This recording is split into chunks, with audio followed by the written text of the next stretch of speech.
Halo guys, ini saya dapat kiriman dari subscriber. Ini ada wireless router yang mereknya Totolink, yang tipenya N300RH versi 3. Ini rusak. Untuk kerusakannya menurut keterangannya adalah tersambar oleh gundala atau petir.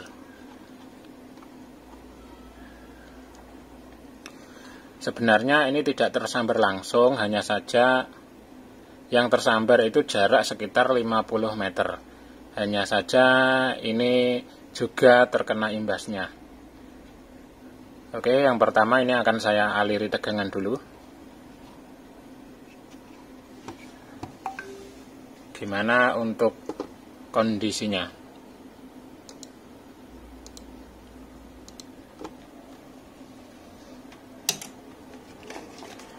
Untuk tegangannya ini 12 volt 1 ampere.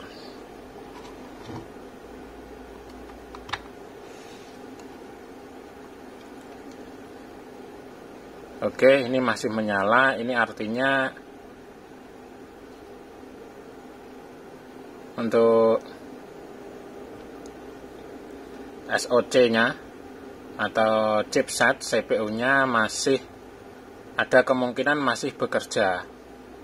Hanya saja ini kalau saya cek untuk SSID-nya ini tidak muncul.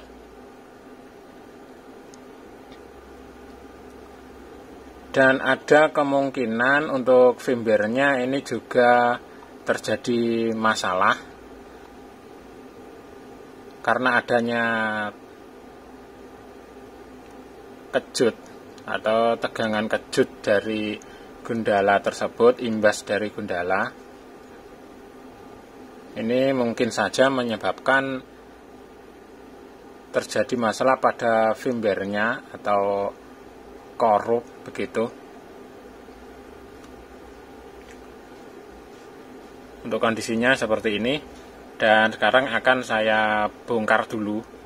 Untuk cara bongkarnya bisa dicek di video saya yang sebelumnya. Nah, ini dia untuk mesinnya atau mainboardnya seperti ini. Ini jalur antenanya ada 2. Dan ini tadi juga terdapat gosong-gosong. Ini di bodinya juga ada gosong. Di sini ini juga gosong. Bagian dalam di sini.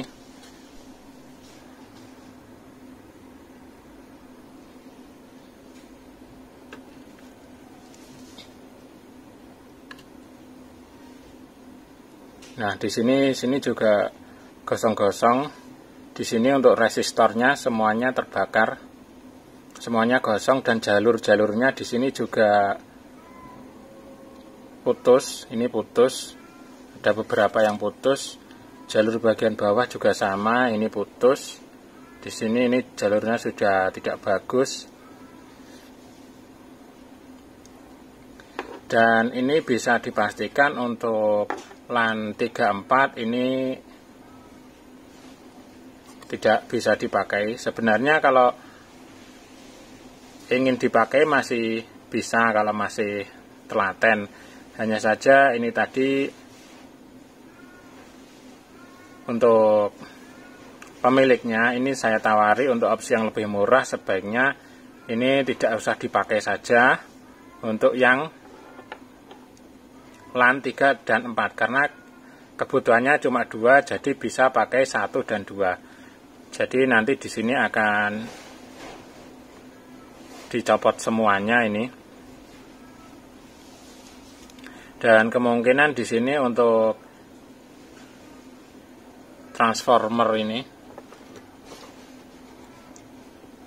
ini juga rusak.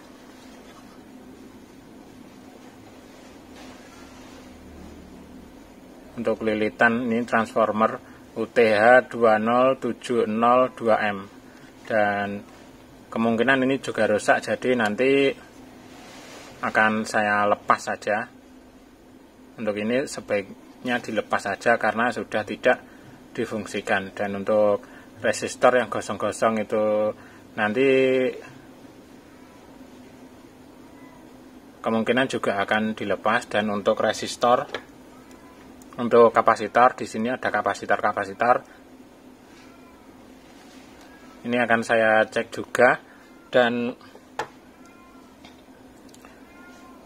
mungkin bila di sini juga ada yang sudah short atau konslet, nanti mungkin juga akan dilepas juga. Dan ini akan saya cek dulu di sini apakah ada yang konslet atau tidak. Oke, ini setelah saya lakukan proses pengecekan, dan ternyata ini sudah rusak untuk transformernya ini sudah rusak.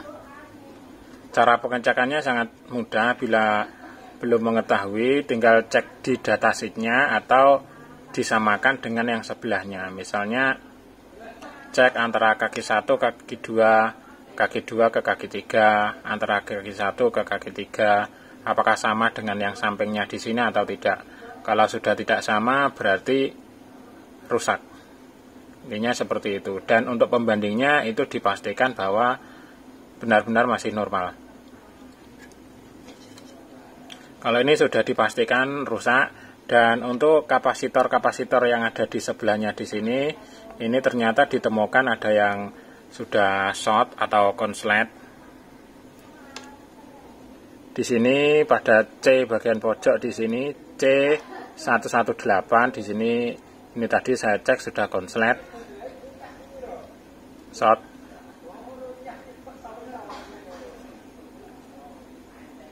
Dan nanti akan saya lepas dulu untuk resistornya yang ada di sini, dan jalur-jalurnya pun bisa ada yang short atau konslet, akan saya perbaiki dulu atau dilepas. Dan ini juga akan saya lepas dulu. Nah, untuk kapasitor ini tadi yang short itu benar-benar dari kapasitornya ini atau berasal dari sini. Kalau misalnya di sini transformernya ini sudah saya lepas, shortnya di sini hilang, nah berarti shortnya berasal dari transformer ini. Kalau masih dicek masih short, maka memang kapasitor inilah yang short. Ini juga rusak artinya. Oke, ini akan saya eksekusi dulu.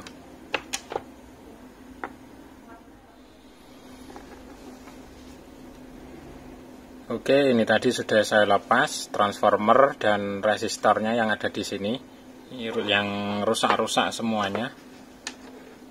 Dan untuk kapasitor ini sudah saya cek lagi, ternyata ini tidak rusak. Jadi yang rusak short tadi berasal dari transformer yang ada di sini. Kemungkinannya seperti itu, atau dari resistor yang ada di sini tadi. Dan inilah dia yang sudah saya lepas. Ini ada 4 buah resistor yang gosong-gosong, dan transformernya ini juga gosong-gosong, ini bagian bawah.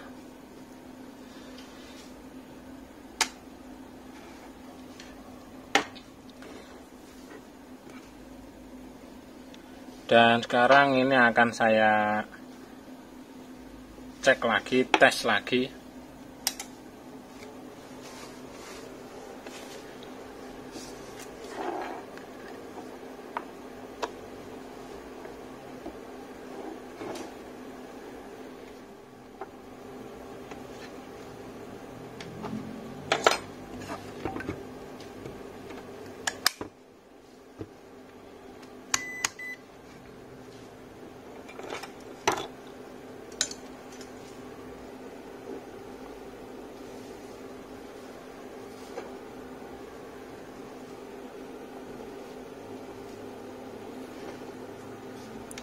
Dan ini untuk SSID-nya masih belum muncul.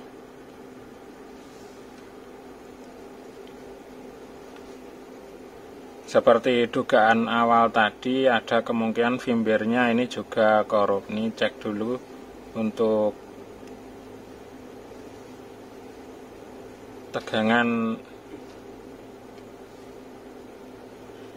tegangan dari IC firmware-nya. Keluar 3,2 volt.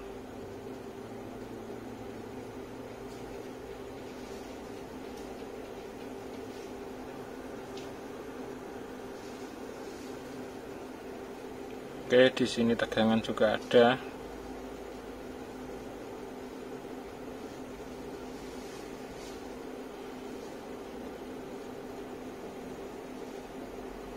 Oke, tegangan 1 volt ada.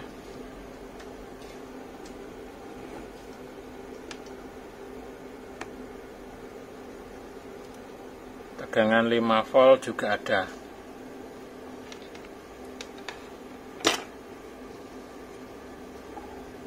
Coba ini saya reset dulu, apakah ada reaksinya.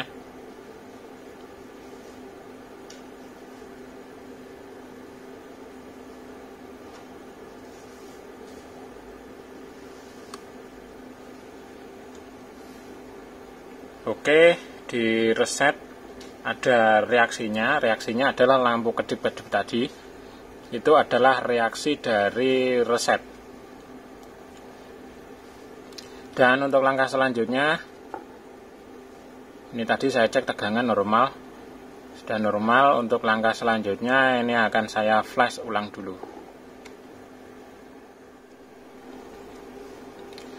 Oke guys, ini tadi sudah saya flash IC-nya.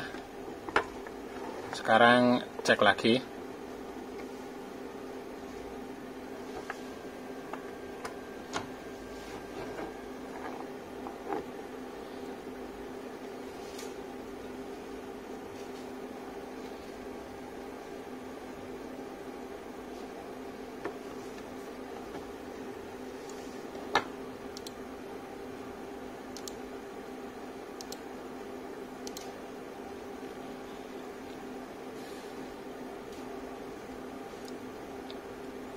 Dan untuk SSID ternyata masih belum muncul juga.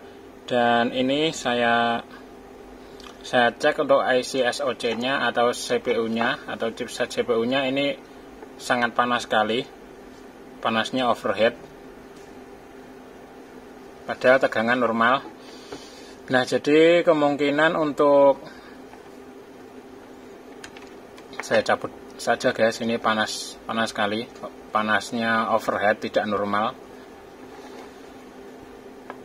Jadi kemungkinan untuk IC chipsetnya ini, SoC-nya ini juga sudah rusak, sudah short.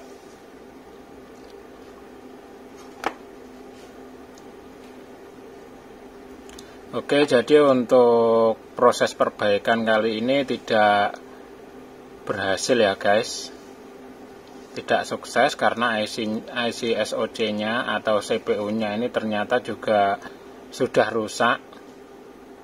Dan ini tadi sudah saya flash, tidak mempan.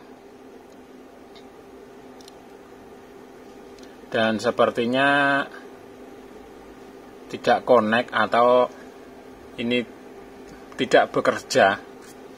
Ini tadi juga sudah saya cek, sudah saya lepas juga.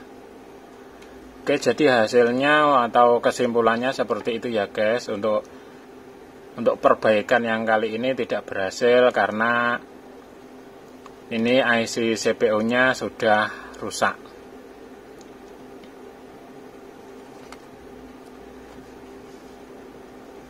Oke guys, untuk video kali ini cukup segitu dulu ya guys. Yang suka dengan video ini silahkan klik tanda jempol ke atas. Untuk yang belum subscribe silahkan di subscribe dulu channel Pikom Lodaya Blitar dan aktifkan lonceng notifikasinya agar mendapatkan pemberitahuan update video terbaru dari Pikom Lodaya Blitar. Sekian, terima kasih. Thank you.